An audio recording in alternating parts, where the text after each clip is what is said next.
Last video lecture में हमने fiat money के बारे में जाना था और लीगल टेंडर के बारे में भी थोड़ा बहुत जाना था। अभी लीगल टेंडर भी दो प्रकार के होते हैं, एक अनलिमिटेड लीगल टेंडर और दूसरा जो है वो लिमिटेड लीगल टेंडर। तो अभी इन दोनों के बारे में जानते हैं। लीगल टेंडर के बारे में मैंने आपको बताया था कि लीगल टेंडर कोई भी चीज़ ऐसी होती है जिसको लीगल यानी कि कानूनी बैकअप मिला गया हो। लीगल टेंडर कोई भी चीज़ हो सकती है। गवर्नमेंट यानी कि सरकार जो है वो कोई भी ट्रांजैक्शन करने के लिए कोई भी चीज़ है, कोई भी करेंसी है, कोई भी नोट है, कोई भी कॉइन है, उसको लीगल टेंडर घोषित कर सकती है। किसकी मदद से? तो सरकार को कुछ नहीं करना है। सरकार को इसके लिए इसके रिगार्डिंग एक एक्ट, एक कानून जो है वो बना देना है और उस कानून में लिख देना है कि आज से यह चीज़ जो है वो लीगल टेंडर है। मतलब कि लीगल टेंडर पूरी की पूरी गवर्नमेंट का जो एक्ट, कानून बनाने की प्रक्रिया है उसके साथ संबंधित है। दूसरी बात समझते हैं तो लीगल टेंडर बनने के लिए दो कंडीशन होनी चाहिए। पहली कंडीशन तो यह है कि यह एक फिएट मनी होनी चाहिए और दूसरी कंडीशन यह है कि वो जो लीगल टेंडर है उसके रिगार्डिंग एक कानून होना चाहिए। उसके रिगार्डिंग क्या होना चाहिए? एक कानून होना चाहिए। तो अगर भारत के अंदर जो कॉइन जो है, कॉइन जितने भी कॉइन, वह लीगल टेंडर है। क्यों? क्योंकि 2011 के अंदर एक एक्ट बनाया गया था, कॉइनेज एक्ट। कॉइनेज एक्ट के अंतर्गत जितने भी कॉइन है वह सभी लीगल टेंडर है। उसी तरीके से हमारे जो करेंसी नोट्स है, 10 रुपये की, 5 रुपये की, या फिर 100 रुपये की, 500, 2000 रुपये की, यह सब भी लीगल टेंडर है। क्यों? क्योंकि आरबीआई एक्ट 1934 का जो आरबीआई एक्ट है उसके रिगार्डिंग वह सभी भी क्या है? लीगल टेंडर है। मतलब कि लीगल टेंडर का एक सीधा साधा मतलब ये है कि उसके रिगार्डिंग एक जो है वो कानून होना चाहिए। अभी अनलिमिटेड लीगल टेंडर और लिमिटेड लीगल टेंडर क्या है? लिमिटेड लीगल टेंडर का मतलब क्या?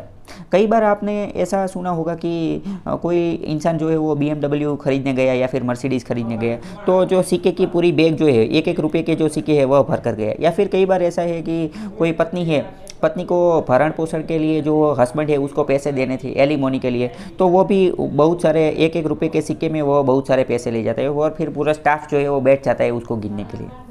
हालांकि अभी यहाँ पर हम बात करें तो अगर मान लो कि आप एक एक रुपये के सिक्के में BMW खरीदने जाए तो BMW का जो ओनर है, शोरूम का ओनर, वो आपको मना कर सकता है कि हम आपको जो है ये इतने पैसे एक रुपये के सिक्के में ये गाड़ी नहीं बेचेंगे। आपको लगेगा ऐसा क्यों? ये तो लीगल टेंडर है, आप उसको कोर्ट में स्यू कर सकते हैं, कोर्ट में खींच सकते हैं। लेकिन नहीं, ऐसा नहीं है। क्यों? क्योंकि जो जितने भी कॉइन है, जितने भी सिक्के हैं, वह सब कोई अनलिमिटेड लीगल टेंडर नहीं है। सिक्के जितने भी है वह लिमिटेड लीगल टेंडर है। क्यों? क्योंकि कॉइनेज एक्ट जो 2011 का है, कॉइनेज एक्ट 2011 का है, उसके रिगार्डिंग हम बात करें, उसके रिगार्डिंग तो 1 रुपये तक, 1 रुपये का जो सिक्का है, 1 रुपये का सिक्का, उससे आप सिर्फ 1000 रुपये तक की पेमेंट कर सकते हैं। तो अगर आप BMW मर्सिडीज़ कुछ भी लेना है 1 रुपये के सिक्के से तो ले सकते हैं, लेकिन सिर्फ आपको 1000 रुपये तक की पेमेंट ही करनी है। फिर अगर आप 2000 रुपये तक की पेमेंट 1 रुपये के सिक्के में करेंगे तो वह फिर चलेगा नहीं, फिर आपको उसको कोर्ट में नहीं ले जा सकते।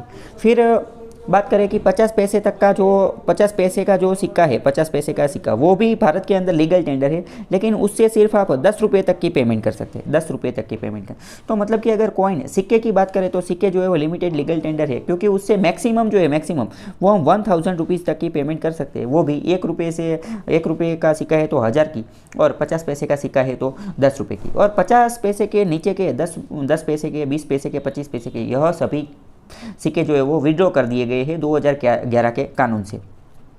आरबीआई एक्ट की बात करें और करेंसी नोट की बात करें तो जितनी भी करेंसी नोट भारत के अंदर चलती है वह सभी की सभी क्या है? अनलिमिटेड लीगल टेंडर है। क्यों? क्योंकि आरबीआई एक्ट का जो सेक्शन 26 है, 26 नंबर का जो सेक्शन है, उसके रिगार्डिंग सभी करेंसी नोट जो है वो लीगल टेंडर है। अभी यह सब जो है वो मैं अपने हिसाब से नहीं बता रहा हूँ, ये जो आरबीआई की वेबसाइट है उसी के रिगार्डिंग जो है यह सब बताया गया है। यहाँ पर अगर आप देखेंगे तो पता चलेगा कि कॉइनेज एक्ट 2011 के अंतर्गत यह सब कुछ जो है वो चल रहा है। और अगर जो आरबीआई एक्ट की जो आरबीआई एक्ट 1934 की जो सेक्शन 26 है उसी के रिगार्डिंग जो करेंसी नोट्स है वो अनलिमिटेड लीगल टेंडर है।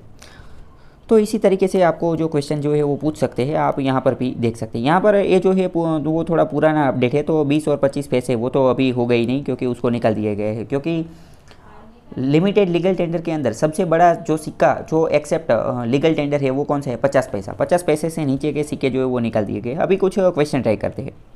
पहला क्वेश्चन बोल रहा है कि ऐसा money which is issued by legally binding the order of government, government के ऑर्डर से कोई सिक्का लॉन्च किया गया है और जो लीगली बाइंडिंग है तो उसे हम क्या बोलेंगे, फिएट मनी बोलेंगे, लीगल टेंडर, कमोडिटी मनी या बार्टर सिस्टम, तो उसे हम जो है वो लीगल टेंडर बोलेंगे, लीगल टेंडर। फिएट मनी नहीं बोलेंगे, क्यों? क्योंकि अगर फिएट मनी के लिए तो दो कंडीशन होनी चाहिए, एक तो वह गवर्नमेंट के द्वारा इश्यू होना चाहिए और वह सिक्के के स्वरूप में होना चाहिए। तो यहाँ पर सिक्के के स्वरूप में है या करेंसी के स्वरूप में, यह बताया नहीं गया है।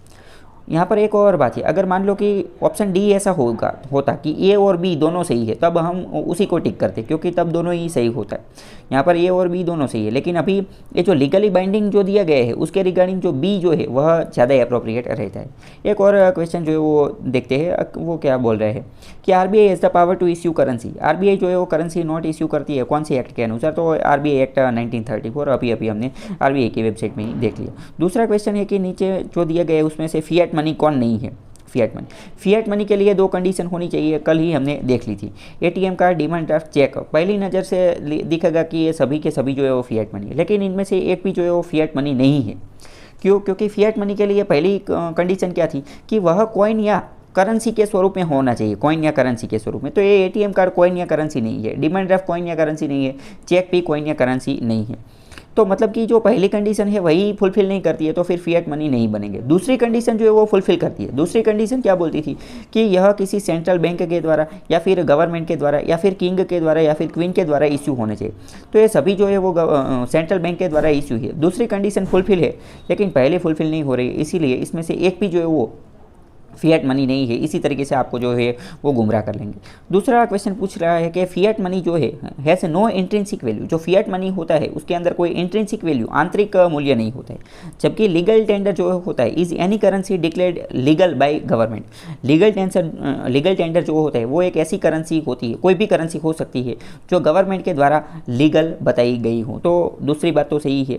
अभी यहाँ पर जो fiat money has no intrinsic value, अगर एक तरीके से देखें कि फिएट मनी की इंट्रिंसिक वैल्यू, तो अभी वो तो फिएट मनी किस तरीके से है वो हमें चेक करना पड़ेगा। मान लो कि फिएट मनी जो है वो अगर गोल्ड का है तो उसकी इंट्रिंसिक वैल्यू होगी, अगर गोल्ड का नहीं है तो नहीं होगी। तो मतलब कि फिएट मनी किस तरीके से है वो हमें चेक करना चाहिए। तो यहाँ पर हम डायरेक्टली बोल नहीं सकते, लेकिन फिर भी यह जो स्टेटमेंट है वह सही हो जाएगा। क्यों? क्योंकि जब मैंने आपको फिएट मनी चलाया था तभी मैंने बोल दिया था कि फिएट मनी का ही दूसरा नाम क्या है, टोकन करेंसी। तो मतलब कि ये फिएट मनी ज़्यादातर टोकन की तरीके से ही उपयोग में आता है, तो पहला स्टेटमेंट सही है।